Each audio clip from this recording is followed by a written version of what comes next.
আপনাকে কি করে ভালো না বাসি ইয়া রাসূলুল্লাহ। যখন আপনি আমাকে ভালোবেসেছেন সেই 1400 বছর আগে, যখন আপনি আমাকে মিস করতেন, আশা করতেন যেন আমার সাথে দেখা করতে পারেন, অথচ তখনও আমি জন্মই হইনি।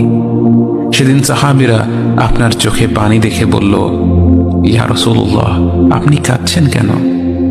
আপনি বললেন, আমার ভাইদের খুব দেখতে ইচ্ছে করছে।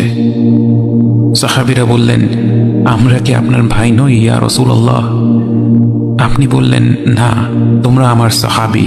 আমার ভাই হলো তারা যারা আমার পরে আসবে এবং আমাকে কখনো না দেখেও তারা আমাকে বিশ্বাস করবে। মৃত্যু শয্যায় শুয়ে আপনার অন্তরে এই চিন্তা ছিল যে আমাদের পরিণতি কি হবে। উম্মতি উম্মতি বলতে বলতে আপনি আপনার রবের নিকট ফিরে গিয়েছেন।